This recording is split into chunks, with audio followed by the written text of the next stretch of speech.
नमो जिणाणम। मित्रों, आपके सामने प्रस्तुत है प्राकृत भाषा का सबसे पहला अखबार पागत भाषा और इसका विशेषांक जो कि श्री सम्मेद शेखर जी पर आधारित है। प्रायः लोग इस बात की मांग कर रहे थे कि सम्मेद शेखर के प्राचीन आगम प्रमाण क्या हैं, इसकी जानकारी दी जाए। तो हमने इस बार पागत भाषा का पूरा अंक श्री सम्मेद शेखर जी के लिए समर्पित किया है और ये प्राकृत भाषा में प्रकाशित होने वाला प्रथम अखबार है। मैं आपके इस पूरे अंक का यहाँ वाचन कर रहा हूँ ताकि आप समझ सकें कि सम्मेद शेखर जी हमारा पावन तीर्थ है और ये सबसे प्राचीन है और अनादि निधन है, शाश्वत तीर्थ है। यहाँ से अनंतानंत सिद्ध परमेष्टि यहाँ से मोक्ष पधारे हैं। लेकिन हमारे जो 24 तीर्थंकर हैं उसमें से 20 तीर्थंकरों की ये निर्वाण भूमि है। इसके स्पष्ट साक्ष्य हमें आगम में मिलते हैं और उसी गाथाओं को मैं आपके सामने प्रस्तुत कर रहा हूँ। आपको जानकर प्रसन्नता होगी कि सिर्फ 20 तीर्थंकर ही नहीं बल्कि जब वे मोक्ष पधारे तो उनके साथ भी हजारों मुनि इसी पर्वत से मोक्ष गए हैं। इसलिए यह तीर्थ बहुत पवित्र है। मैं इसका वाचन इसके हिंदी अनुवाद सहित आपको कर रहा हूँ। णमो सम्मेद शेखरस्य अर्थात सम्मेद शिखर को हमारा नमस्कार है।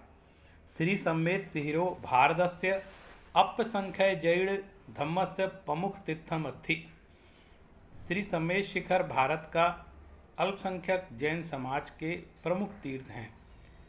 जैन धर्म से 20 तीर्थहरा सम्मेद शिखरदो डिब्बाण गदा। जैन धर्म के 20 तीर्थंकर सम्मेद शिखर से ही निर्वाण को प्राप्त हुए हैं। पागत आगमी सम्मेद शिरस उल्लेखो थी। प्राकृत आगमों में जो कि जैन परंपरा के प्राचीन आगम हैं उनमें सम्मेद शिखर का स्पष्ट उल्लेख प्राप्त होता है।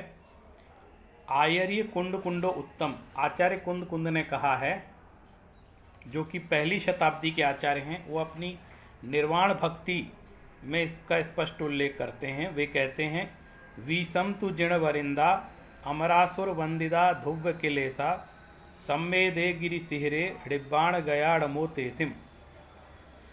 अर्थात जो देव और असुरों के द्वारा वंदित हैं तथा जिन्होंने समस्त क्लेशों को नष्ट कर दिया है, ऐसे 20 तीर्थंकर जिनेन्द्र सम्मेदाचल के शिखर पर निर्वाण को प्राप्त हुए हैं, उन सबको मेरा नमस्कार है। इसी तरह आचार्य यति वृषभ हुए हैं जो तिलोय पंडिती नाम का जिन्होंने ग्रंथ लिखा, ये दूसरी तीसरी शताब्दी के आचार्य हैं। इन्होंने 20 तीर्थंकरों का स्पष्ट उल्लेख किया है कि ये यहाँ से मुक्ति को प्राप्त हुए हैं। देखिए, पहली गाथा में अजितनाथ तीर्थंकर जो कि दूसरे तीर्थंकर थे, वो चैत्र शुक्ला पंचमी के दिन पूर्वाह्न में भरणी नक्षत्र के रहते सम्मेद शिखर से 1000 मुनियों के साथ मुक्ति को प्राप्त हुए। गाथा में भी स्पष्ट उल्लेख है, चेतस्य शुद्ध पंचमी पुब्बण्णे भरणी नाम नक्षत्रे सम्मेदे अजीजिणो मुत्तिम पत्तो सहस्य समम। इसी प्रकार तीर्थंकर संभवनाथ भी इसी सम्मेद शिखर से 1000 मुनियों के साथ मोक्ष गए। उनकी भी गाथा यहाँ पर मैंने लिखी है जो तिलोय पंडिती में उल्लिखित है। इसी तरह तीर्थंकर अभिनंदन नाथ भी सम्मेद शिखर से 1000 मुनियों के साथ मोक्ष को प्राप्त हुए, उसका भी उल्लेख इसमें स्पष्ट दिखाई देता है हमको। इसमें सब जगह देखिए लिखा है पुब्बण्णे जम भम्मी सम्मेदे। तो इस सम्मेद शब्द बहुत प्राचीन है। यह सम्मेद शिखर का स्पष्ट उल्लेख हमको आगम प्रमाण मिलता है। और इसी तरह तीर्थंकर सुमतिनाथ जिनेन्द्र चैत्र शुक्ला दशमी के पूर्वाह्न में अपने जन्म नक्षत्र के रहते सम्मेद शिखर के 1000 महर्षियों के साथ निर्वाण को प्राप्त हुए। चेतस्य शुक्ल दशमी पुब्बण्णे जम्म भम्मी सम्मेदे दय 10 सय ऋषि संयुक्तो सुमयी डिब्बाण माँ वंडो। इस तरह और भी गाथाएं हैं। देखिए, मैं उसका स्पष्ट जूम करके आपको उसका उल्लेख कर रहा हूँ। आप इन गाथाओं को स्पष्ट देख सकते हैं। मैं ये इस अखबार की वीडियो प्रस्तुति इसलिए कर रहा हूँ ताकि आप इसको पढ़ सकें, समझ सकें। तीर्थंकर पद्मप्रभ देव भी सम्मेद शिखर से 324 मुनियों के साथ मुक्त हुए। ये 1201 नंबर की गाथा में लिखा है। 1202 नंबर की गाथा में स्पष्ट उल्लेख है कि तीर्थंकर सुपार्श्वनाथ सम्मेत पर्वत से 500 मुनियों सहित मुक्ति को प्राप्त हुए हैं। और इसी तरह 8वें तीर्थंकर चंद्रप्रभ जिनेन्द्र भाद्र शुक्ला सप्तमी के पूर्वाह्न में ज्येष्ठा नक्षत्र के रहते हुए 1000 मुनियों के साथ सम्मेद शिखर से मुक्त हुए। हर जगह देखिए सम्मेदे सम्मेदे शब्द आ रहा है। इसी तरह तीर्थंकर पुष्पनाथ पुष्पदंत जिनेन्द्र सम्मेद शिखर से 1000 मुनियों के साथ मुक्ति को प्राप्त हुए।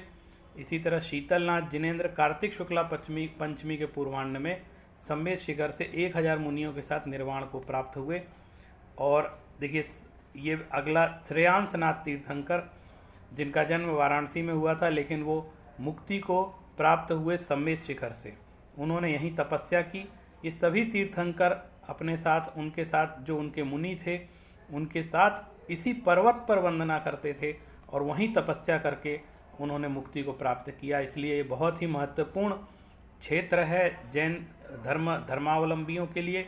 अब देखिए इसे विमलनाथ स्वामी, अनंतनाथ स्वामी और तीर्थंकर धर्मनाथ, इसी तरह तीर्थंकर शांतिनाथ, तीर्थंकर कुंथुनाथ, तीर्थंकर अरनाथ, तीर्थंकर मल्लीनाथ और तीर्थंकर मुनि सुब्रतनाथ। अब देखिए गाथाएं भी हैं, उनका उल्लेख भी है। इस ग्रंथ को आप देख सकते हैं, उस पृष्ठ पर इस गाथा संख्या में ये गाथा उल्लिखित है। तीर्थंकर नमीनाथ स्वामी भी अपने सम्मेद शिखर से 1000 मुनियों के साथ निःश्रेयस पद को प्राप्त हुए। और हमारी जो पार्श्वनाथ की सबसे बड़ी टोंक मानी जाती है और जिसका चित्र सर्वाधिक प्रसिद्ध है, ऐसे तीर्थंकर 23वें तीर्थंकर पार्श्वनाथ जिनेन्द्र श्रावण मास में शुक्ल पक्ष की सप्तमी के प्रदोष काल में अपने जन्म अर्थात विशाखा नक्षत्र के रहते 36 मुनियों सहित सम्मेद शिखर से मोक्ष को प्राप्त हुए थे। ये तीर्थंकर भगवान महावीर के पहले हुए हैं। 23वें तीर्थंकर हैं। सिद्ध संतमी पदों से सावण मासमी जम्म रखते सम्मेदे पास जिणों 36 जुदो गदो मुखम। अतः हम लोगों का निवेदन ये है, ये अंतिम गाथा, ये हमारी निवेदन वाली गाथा है कि सिद्ध पूयण तवणाणम अथीय सिरी सम्मेय सिहर मूलो ण तिथ पज्जठण थलम णय विषय भोय वावारो। अर्थात श्री सम्मेद शिखर का मूल है तीर्थंकर सिद्धों की पूजन, तप, ध्यान और ज्ञान। यही यहाँ पर वर्तमान में भी अनेक मुनि, अनेक साधक, अनेक श्रावक यहाँ पर पूजा करते हैं, तपस्या करते हैं, ध्यान करते हैं, ज्ञान प्राप्त करते हैं। ये तपस्थली है, ये सैर सपाटे के लिए कोई पर्यटन स्थल नहीं है, ना ही यहाँ पर विषय भोग का व्यापार की जाने की अनुमति मिल सकती है। इस प्रकार यह पागद भाषा का अंक हमारे सम्मेद शिखर जी के लिए समर्पित है और आप सभी इसको अवश्य देखें, पढ़ें और विचार करें। मेरा सबसे अनुरोध है कि हमें सम्मेद शिखर जी को पवित्र तीर्थ स्थल के रूप में ही घोषित करना है, अन्य रूप में नहीं। आप सभी ने इस पत्र को देखा, जाना, सुना, इसके लिए आप सभी का बहुत बहुत धन्यवाद। जय जिनेन्द्र, रमो जिणाणम।